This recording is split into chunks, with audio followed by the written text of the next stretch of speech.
एक छोटे से गांव में एक गरीब आदमी रहता था। उसका नाम रामू था। रामू बहुत मेहनती था, लेकिन फिर भी उसका जीवन संघर्षमय था।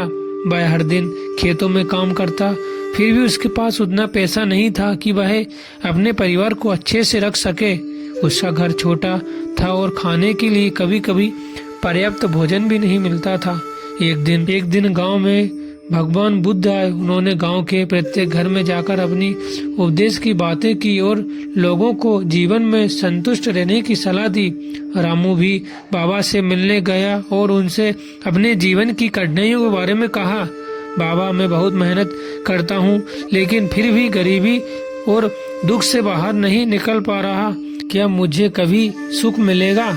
भगवान बुद्ध मुस्कुराए और रामू से कहा, रामू, तुम्हारा दुख तब तक दूर नहीं हो सकता जब तक तुम अपनी मानसिकता को बदलने की कोशिश नहीं करते।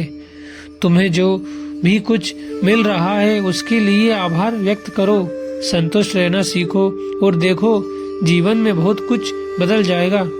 रामू बाबा की बातों पर गंभीरता से विचार करने लगा।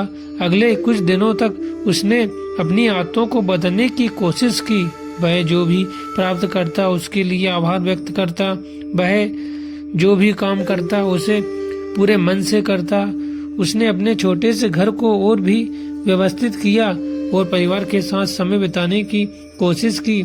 धीरे धीरे उसकी मानसिकता बदलने लगी और उसे लगा कि जो भी उसके पास है वही उसकी असली संपत्ति है। कुछ महीनों बाद रामू का जीवन धीरे धीरे बदलने लगा।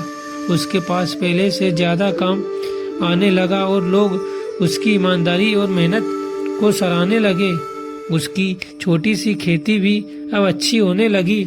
वह अब संतुष्ट था और उसका दिल भी खुश था, क्योंकि उसने अपने भीतर के दुख और निराशा को दूर किया। इस कहानी से ये सीखने को मिलता है कि जीवन में सुख और संतुष्टि बाहरी परिस्थितियों पर निर्भर नहीं होती, बल्कि ये हमारे दृष्टिकोण पर निर्भर करती है। अगर हम अपनी स्थिति में संतुष्ट रहना सीखें तो हमारी मानसिकता बदल सकती है और जीवन में सुख और समृद्धि आ सकती है।